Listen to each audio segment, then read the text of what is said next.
नमस्कार दोस्तों, मैं तारा आपका स्वागत करती हूँ कंद कहानी की इस नई कड़ी में।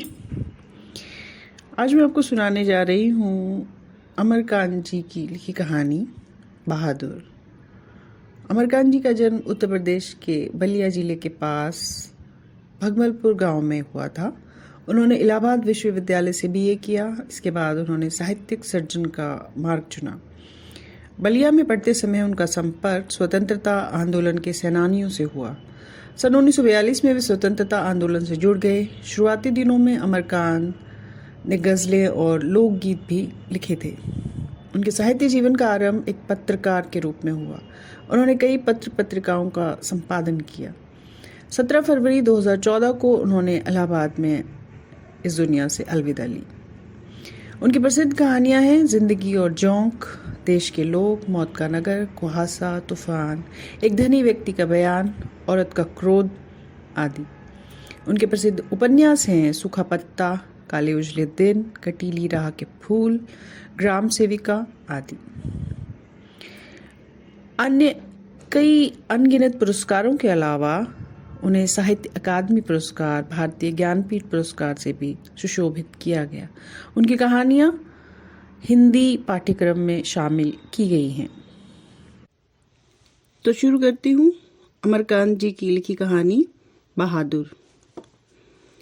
अचानक मैं काफ़ी गंभीर था, जैसा कि उस व्यक्ति को हो जाना चाहिए जिस पर एक भारी रिस्पॉन्सिबिलिटी आ गई हो। वह सामने खड़ा था और आंखों को बुरी तरह मटका रहा था। 12-13 वर्ष की उम्र, ठिगना शरीर, गोरा रंग और चपटा मुंह। वह सफ़ेद नेकर, आधी बांह की ही सफ़ेद कमीज और भूरे रंग का पुराना जूता पहने था। उसके गले में स्काउटों की तरह एक रुमाल बंधा था। उसको घेर कर परिवार के अन्य लोग खड़े थे। निर्मला चमकती दृष्टि से कभी लड़के को देखती, कभी मुझको और कभी अपने भाई को। वो पंच बराबर हो गई थी शायद। उसको लेकर मेरे साली साहब आए थे। नौकर रखना कई कारणों से बहुत ज़रूरी हो गया था। मेरे सभी भाई और रिश्तेदार अच्छे अफसर थे और उन सभी के यहाँ नौकर थे। मैं जब बहन की शादी में घर गया तो वहाँ नौकरों का सुख देखा। मेरी दोनों भाभियाँ रानी की तरह बैठकर चारपाइयाँ तोड़ती थी, जबकि निर्मला को सवेरे से लेकर रात तक खटना पड़ता था। मैं ईर्ष्या से जल गया। इसके बाद नौकरी पर वापस आया तो निर्मला दोनों जून नौकर चाकर की माला जपने लगी। उसकी तरह अभागिन और दुखिया स्त्री और भी कोई इस दुनिया में होती होगी। वे लोग दूसरे होते हैं जिनके भाग्य में नौकर का सुख होता है। पहले साले साहब से असाधारण विस्तार से उसका किस्सा सुनना पड़ा। वह एक नेपाली था जिसका गांव नेपाल और बिहार की सीमा पर था। उसका बाप युद्ध में मारा गया था और उसकी माँ सारे परिवार का भरण पोषण करती थी। माँ उसकी बड़ी गुस्सैल थी और उसको बहुत मारती थी। माँ चाहती थी कि लड़का घर के काम धाम में हाथ बटाए, जबकि वह पहाड़ या जंगलों में निकल जाता और पेड़ों पर चढ़कर चिड़ियों के घोंसलों में हाथ डालकर उनके बच्चे पकड़ता या फल तोड़ तोड़ कर खाता। कभी कभी वह पशुओं को चराने के लिए ले जाता था। उसने एक बार उस भैंस को बहुत मारा जिसको उसकी माँ बहुत प्यार करती थी और इसलिए उससे वह बहुत चिढ़ता था। मार खाकर भैंस भागी भागी उसकी माँ के पास चली गई, जो कुछ दूरी पर एक खेत में काम कर रही थी। माँ का माथा ठनका। बेचारा बेजबान जानवर चरना छोड़कर यहाँ क्यों आएगा? जरूर लड़के ने उसको काफी मारा है। वह गुस्से से पागल हो गई। जब लड़का आया तो माँ ने भैंस की मार का काल्पनिक अनुमान करके एक डंडे से उसकी दुगनी पिटाई की और उसको वहीं कहराता हुआ छोड़कर घर लौट आई। लड़के का मन माँ से हट गया और वह रात भर जंगल में छिपा रहा। जब सवेरा होने को आया तो वह घर पहुंचा और किसी तरह अंदर चोरी चुपके घुस गया। फिर उसने घी की हंडिया में हाथ डालकर माँ के रखे रुपयों में से 2 रुपए निकाल लिए। अंत में 9-2-11 हो गया। वहां से 6 मील की दूरी पर बस स्टेशन था जहां गोरखपुर जाने वाली बस मिलती थी। तुम्हारा नाम क्या है जी? मैंने पूछा। दिल बहादुर साहब। उसकी आवाज में एक मीठी झंझनाहट थी। मुझे ठीक ठीक याद नहीं कि मैंने उसको क्या हिदायतें दी थी। शायद ये कि शरारतें छोड़कर ढंग से काम करे और उस घर को अपना घर समझे। इस घर में नौकर चाकर को बहुत प्यार और इज्जत से रखा जाता है। अगर वह यहाँ रह गया तो ढंग शऊर सीख जाएगा, घर के और बच्चों की तरह पढ़ लिख जाएगा और उसकी जिंदगी सुधर जाएगी। निर्मला ने तो उसी समय कुछ व्यवहारिक उपदेश उसे दे डाले थे। इस मोहल्ले में बहुत बेकार लोग रहते हैं। वह न किसी के यहाँ जाए और न किसी का काम करे। कोई बाजार से कुछ लाने को कहे तो वह अभी आता हूँ कहकर अंदर खिसक जाए।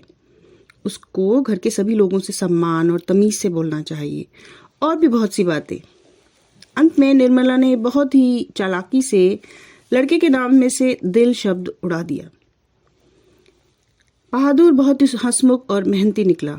इसकी वजह से कुछ दिनों तक हमारे घर में वैसा ही उत्साहपूर्ण वातावरण छाया रहा जैसे कि पहली बार तोता मैना या पिल्ला लाने पर होता है। सवेरे सवेरे ही मोहल्ले के छोटे छोटे लड़के घर के अंदर आकर खड़े हो जाते और उसको देखकर हंसते या तरह तरह के प्रश्न पूछते। ए, तुम लोग छिपकली को क्या कहते हो? तुमने शेर देखा है? ऐसी ही कुछ बातें। उससे पहाड़ी गाने की फरमाइशें की जाती। घर के लोग भी उससे इसी प्रकार की छेड़खानियां करते थे। वह जितना उत्तर देता था उससे अधिक हंसता था। सबको उसके खाने और नाश्ते की बड़ी फिक्र भी रहती थी। निर्मला आंगन में खड़ी होकर पड़ोसियों को सुनाते हुए कहती थी, बहादुर आकर नाश्ता क्यों नहीं कर लेते? मैं दूसरी औरतों की तरह नहीं हूँ जो नौकर चाकर को तलती भूनती हैं। मैं तो नौकर चाकर को अपने बच्चे की तरह रखती हूँ। उन्होंने तो साफ साफ कह दिया है कि 100-150 उस पर महीने भले ही खर्च हो जाए, पर तकलीफ उसको जरा भी नहीं होनी चाहिए। एक नेकर कमीज तो उसी रोज लाए थे, और भी कपड़े बन रहे हैं। धीरे धीरे वह घर के सारे काम करने लगा। सुबह ही उठकर वह बाहर नीम के पेड़ से दातुन तोड़ लाता। वह हाथ का सहारा लिए बिना कुछ दूर तक तने पर दौड़ते हुए चढ़ जाता। मिनट भर में वह पेड़ की पुलई पर नजर आता। निर्मला छाती पीट कर कहती थी, अरे रीछ बंदर की जात, कहीं गिर गया तो बड़ा बुरा होगा। वह घर की सफाई करता, कमरों में पोंछा लगाता, अंगीठी जलाता, चाय बनाता और पिलाता। दोपहर में कपड़े धोता और बर्तन मलता। वह रसोई बनाने की भी जिद करता, पर निर्मला खुद सब्जी और रोटी बनाती। निर्मला की भी उसको बहुत फिक्र रहती थी। उसकी उन दिनों तबीयत ठीक नहीं रहती थी, इसलिए कुछ दवा ले रही थी। बहादुर उसको कोई काम करते देखकर कहता था, माताजी मेहनत ना करो, तकलीफ बढ़ जाएगा। वह कोई भी काम कर रहा होता, समय होने पर दवाई का हाथ धोकर भालू की तरह दौड़ता हुआ कमरे में जाता और दवाई का डब्बा निर्मला के सामने लाकर रख देता। जब मैं शाम को दफ्तर से आता तो घर के सभी लोग मेरे पास आकर दिन भर के अपने अनुभव सुनाते थे। बाद में वह भी आता था। वह एक बार मेरी ओर देखकर सिर झुका लेता और धीरे धीरे मुस्कुराने लगता। वह को बहुत ही कोई मामूली सी घटना की रिपोर्ट देता, जैसे बाबूजी बहन जी का एक सहेली आया था, या बाबूजी भैया सिनेमा गया था। इसके बाद वह इस तरह हंसने लगता जैसे बहुत ही मजेदार बात कह दी हो। उसकी हंसी बड़ी कोमल और मीठी थी, जैसे फूल की पंखुड़ियां बिखर गई हों। मैं उससे बातचीत करना चाहता था, पर ऐसी इच्छा रहते हुए भी मैं जानबूझकर बहुत गंभीर हो जाता था और दूसरी ओर देखने लगता था। निर्मला कभी कभी उससे पूछती थी, बहादुर तुमको अपनी माँ की याद आती है? नहीं। क्यों? वह मारता क्यों था? इतना कहकर वह खूब हंसता था, जैसे मार खाना खुशी की बात हो। तब तुम अपना पैसा माँ के पास कैसे भेजने को कहते हो? माँ बाप का कर्जा तो जन्म भर भरा जाता है। वह और भी हंसता था। निर्मला ने उसको एक फटी पुरानी दरी दे दी थी। घर से वह एक चादर भी ले आया था।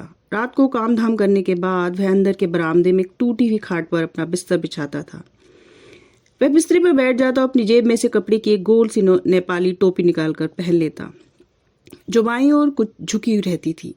फिर एक छोटा सा आईना निकालकर बंदर की तरह उसमें अपना मुंह देखता था।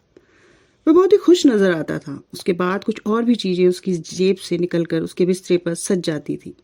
कुछ गोलियां, पुरानी ताश की गड्डी, कुछ खूबसूरत पत्थर के टुकड़े, ब्लेड, कागज की नावें।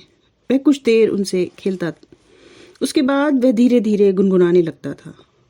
उन पहाड़ी गानों का मतलब हम समझ नहीं पाते थे, पर उनकी मीठी उदासी सारे घर में फैल जाती थी, जैसे कोई पहाड़ की निर्जनता में अपने किसी बिछड़े हुए साथी को बुला रहा हो। दिन मजे में बीतने लगे। बरसात आ गई थी। पानी रुकता था और बरसता था। मैं अपने आप को बहुत ऊंचा महसूस करने लगा था। अपने परिवार और संबंधियों के बड़प्पन तथा शान बान पर तो मुझे हमेशा ही घमंड रहा है। अब मैं मोहल्ले के लोगों को पहले से भी तुच्छ समझने लगा था। मैं किसी से सीधे मुंह बात नहीं करता था, किसी की ओर ठीक से देखता भी नहीं था। दूसरे के बच्चों को मामूली सी शरारत पर डांट भी देता था। कई बार पड़ोसियों को सुना चुका था, जिसके पास कलेजा है वही आजकल नौकर रख सकता है। घर के सदस्य की तरह रहता है। निर्मला भी सारे मोहल्ले में शुभ सूचना दे आई थी। आधी तनख्वाह तो नौकर पर ही खर्च हो रही है, पर रुपया पैसा कमाया किस लिए जाता है? ये तो कई बार कह चुके थे कि तुम्हारे लिए दुनिया के किसी भी कोने से नौकर जरूर लाऊंगा। वही हुआ। निसंदेह बहादुर की वजह से सबको खूब आराम मिल रहा था। घर खूब साफ और चिकना रहता, कपड़े चमचमा सफेद। निर्मला की तबीयत भी काफी सुधर गई थी। अब कोई एक पैर भी नहीं हिलाता था। किसी को मामूली से मामूली काम करना होता तो वह बहादुर को आवाज लगाता, बहादुर एक गिलास पानी तो देना, बहादुर पेंसिल नीचे गिरी है जरा उठा देना। इसी तरह की फरमाइशें। बहादुर घर में फिरकी की तरह नाचता रहता। सभी रात में पहले ही सो जाते थे और सवेरे 8 बजे से पहले कोई नहीं उठता था। मेरा बड़ा लड़का किशोर काफी शान शौकत और रौब दाब से रहने का कायल था और उसने बहादुर को अपने कड़े अनुशासन में रखने की जरूरत महसूस कर ली थी। इसलिए उसने अपने सभी काम बहादुर को सौंप दिए। सवेरे उसके जूते पे पॉलिश करनी, कॉलेज जाने से ठीक पहले साइकिल की सफाई जरूरी थी, रोज ही उसके कपड़ों की धुलाई और प्रेस होनी चाहिए और रात में सोते समय वह रोज बहादुर से अपने शरीर की मालिश कराता। पर इतनी सारी फरमाइशों की पूर्ति में कभी कभी कोई गड़बड़ी भी हो जाती। जब ऐसा होता, किशोर गर्जन तर्जन करने लगता, उसको बुरी तरह गालियां देता और उस पर हाथ छोड़ देता। मार खाकर बहादुर एक कोने में खड़ा हो जाता, चुपचाप। देख बे, किशोर चेतावनी देता, मेरा काम सबसे पहले होना चाहिए। अगर एक काम भी छूटा तो मारते मारते हुलिया टाइट कर दूंगा। साला कामचोर, करता क्या है तू? बैठा बैठा खाता है बस। रोज ही कोई ऐसी बात होने लगी जिसकी रिपोर्ट पत्नी मुझे देती थी। मैंने किशोर को मना किया पर वह नहीं माना, तो मैंने सोचकर छोड़ दिया कि थोड़ा बहुत तो है, चलता ही रहता है। फिर एक हाथ से ताली कहाँ बजती है, बहादुर भी बदमाशी करता होगा। पर एक दिन जब मैं दफ्तर से आया तो मैंने किशोर को एक डंडे से बहादुर की पिटाई करते हुए देखा। निर्मला कुछ दूरी पर खड़ी होकर नहीं नहीं कहते हुए मना कर रही थी। मैंने किशोर को डांट कर अलग किया। कारण यह था कि शाम को साइकिल की सफाई करना बहादुर भूल गया था। किशोर ने उसको मारा तथा गालियां भी दी और उसने उसका काम करने से मना कर दिया। तुम साइकिल साफ क्यों नहीं करते? मैंने उससे कड़ाई से पूछा। बाबूजी, भैया ने मेरे बाप को क्यों लाकर खड़ा किया? वह रोते हुए बोला। मैं जानता था कि किशोर उसको और भी भद्दी गालियां देता था, लेकिन आज उसने सुअर का बच्चा कहा था जो उसे बर्दाश्त नहीं हुआ। बिल्कुल, यह गाली उसके बाप पर पड़ती थी। मुझे कुछ हंसी भी आ गई। खैर, किशोर के व्यवहार को अच्छा नहीं कहा जा सकता, पर गृहस्वामी होने के कारण मुझ पर कुछ और भी सीरियस रिस्पॉन्सिबिलिटीज थी। मैंने उसे समझाया, बहादुर, ये आदतें ठीक नहीं। तुम ठीक से काम करोगे तो मैं तुमको कुछ भी नहीं कहूंगा। मेहनत बहुत अच्छी चीज है। जो उससे बचने की कोशिश करता है वह कुछ भी नहीं कर सकता। रूठना फूलना मुझे सख्त नापसंद है। तुम तो घर के बच्चे की तरह हो। घर के बच्चे मार नहीं खाते। हम तुमको जिस सुख आराम से रखते हैं वह कोई क्या रखेगा? जाकर दूसरे घरों में देखो तो पता लगे। नौकर चाकर भरपेट भोजन के लिए तरसते हैं। चलो, सब खत्म हुआ, अब काम धाम करो। वह चुपचाप सुनता रहा, फिर हाथ मुंह धोकर काम करने लगा। जल्दी वह खुश भी हो गया। रात में सोते समय वह अपनी टोपी पहनकर देर तक गाता रहा। लेकिन कुछ दिनों बाद एक और भी गड़बड़ी शुरू हो गई। निर्मला बहुत पतली पतली रोटियां सेकती थी, इसलिए वह रोटी बनाने का काम कभी बहादुर से नहीं लेती थी। लेकिन मोहल्ले की किसी औरत ने उसे यह सिखा दिया कि परिवार के लिए रोटियां बनाने के बाद वे बहादुर से कहे कि वह अपनी रोटी खुद बनाया करे, नहीं तो नौकर चाकर की आदत खराब हो जाती है। महीन खाने खाने से उनकी आदत बिगड़ जाती है। यह बात निर्मला को जच गई थी और रात में उसने ऐसा ही प्रयोग किया। वह अपनी रोटियां बनाकर चौके में से उठ गई। बहादुर का मुंह उतर गया। वह चूल्हे के पास सिर झुकाकर चुपचाप खड़ा रहा। क्या हो गया रे? निर्मला ने पूछा। वह कुछ नहीं बोला। चल, चुपचाप बना अपनी रोटियां। तू सोचता है कि मैं तुझे पतली पतली नरम नरम रोटियां सेक कर खिलाऊंगी? तू कोई घर का बेटा है? नौकर चाकर तो अपना बनाकर खाते ही रहते हैं। देखो तो, तीता तो इसको इसलिए लग रहा है कि सारे घर के लिए मैंने रोटियां बनाई, इसको अलग करके इसके साथ भेदभाव क्यों किया? वाह रे, इसके पेट में तो लंबी दाढ़ी है। समझ जा, रोटियां नहीं सेकेगा तो भूखा रहेगा। पर बहादुर उसी तरह खड़ा रहा तो निर्मला का गुस्सा और तेज हो गया। उसने लपक कर उसके गाल में 2-3 थप्पड़ जड़ दिए। सुअर कहीं के, इसलिए तुझे किशोर मारता है, इसी वजह से तेरी माँ भी मारती होगी। चल बना रोटी। मैं नहीं बनाऊंगा। मेरी माँ भी सारे घर की रोटियां बनाकर मुझसे रोटी सिखवाती थी। वह रोने लगा था। तो क्या मैं तेरी माँ हूँ जो तू मुझसे जिद कर रहा है, घर के बच्चों के बराबर बन रहा है? मारते मारते मुंह रंग दूंगी तेरा। पर उसने अपने लिए रोटी नहीं बनाई। मुझे भी बड़ा गुस्सा आया। मैंने उसको डांटा और समझाया, पर वह नहीं माना। रात भर वह भूखा ही रहा, पर सवेरे उठकर वह पहले की तरह हंसने लगा। उसने अंगीठी जलाकर अपने लिए रोटियां सेकी। अपनी बनाई मोटी और भद्दी रोटियों को देखकर वह खिलखिलाने लगा। फिर रात की बची हुई सब्जी से उसने खाना खा लिया। लेकिन अब निर्मला का भी हाथ खुल गया था। वह उससे कुछ चिढ़ भी गई थी। अब बहादुर से कोई भी गलती होती तो वह उस पर हाथ चला देती। उसको मारने वाले अब घर में 2 व्यक्ति हो गए थे और कभी कभी एक गलती के लिए उसको दोनों मारते। बरसात बीत गई थी। आकाश दर्पण की तरह साफ दिखाई देता था।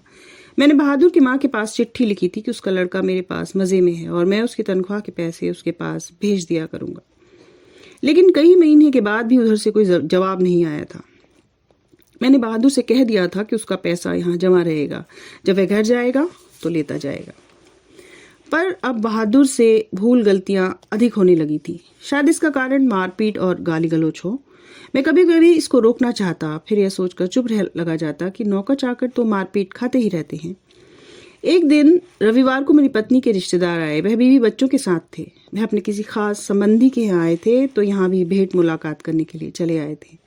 घर में बड़ी चहल पहल मच गई। मैं बाजार से रोहू मछली और देहरादूनी चावल ले आया।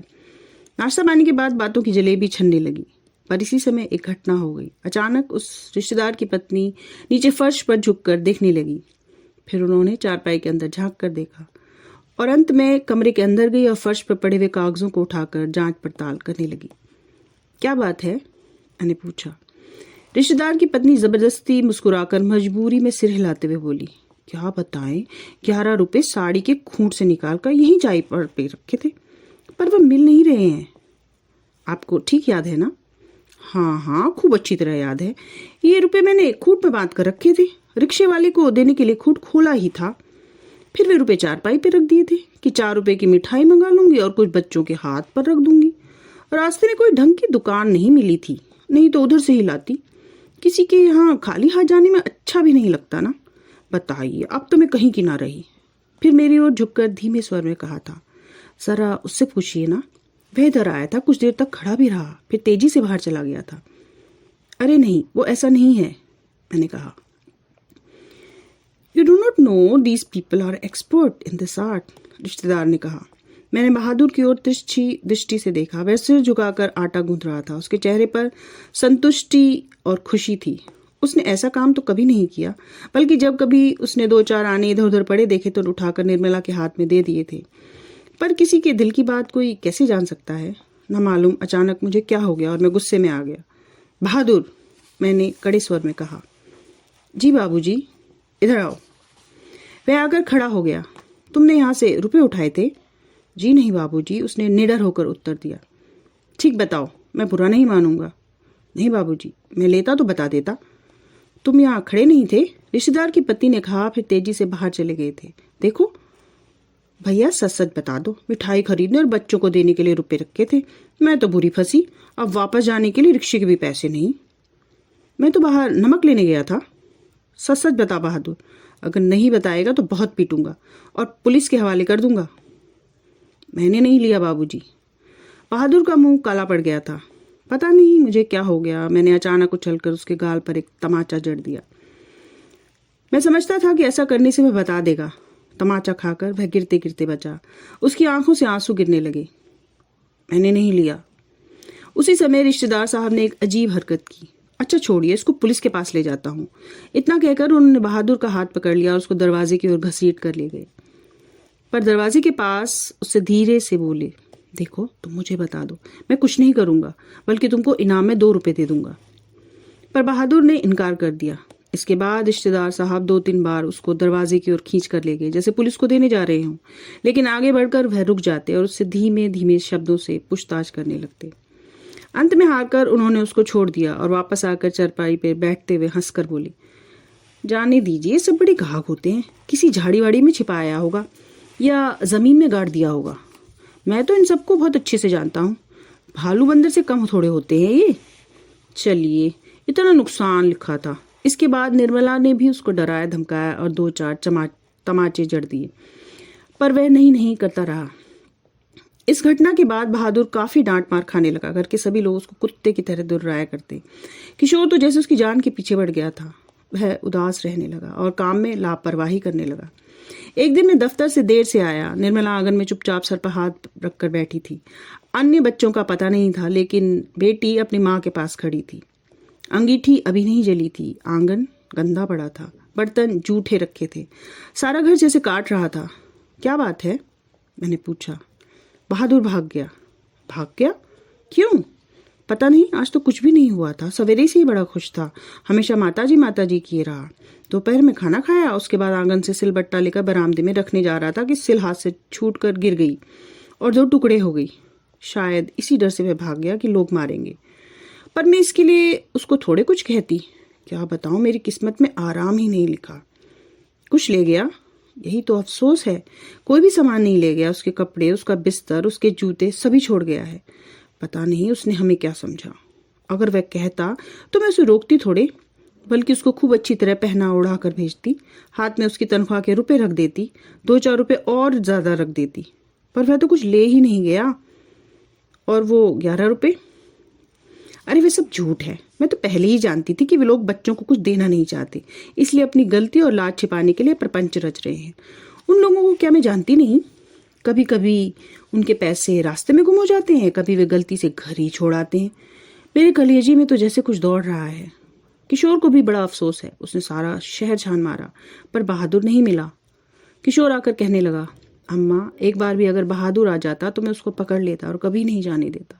उसे माफी मांग लेता और कभी नहीं मारता। सच। अब ऐसा नौकर कभी नहीं मिलेगा। कितना आराम दे गया वह। अगर वह कुछ चुरा कर ले गया होता तो संतोष हो जाता। निर्मला आंखों पर आंचल रखकर रोने लगी। मुझे बड़ा गुस्सा आया। मैं चिल्लाना चाहता था, पर अंदर ही अंदर मेरा कलेजा जैसे बैठ रहा हो। मैं वहीं चारपाई पर सिर झुकाकर बैठ गया।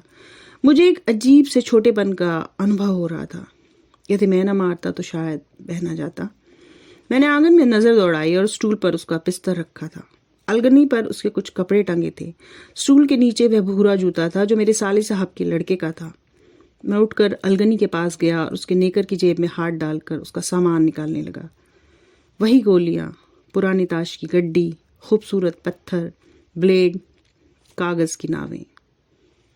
तो एक अंत बस यहीं तक था। मासूमियत ऐसी की जाती ही नहीं। समझ उसको कुछ आती ही नहीं। जानता है वो सब, पर क्या करे, बच्चा ही है। शरारत उसकी जाती नहीं। तो कैसा लगा आपको एक अंत? कमेंट करके ज़रूर बताएं। आज के लिए बस इतना ही। अगली कड़ी में फिर भेंट होगी। तब तक के लिए धन्यवाद। नमस्कार।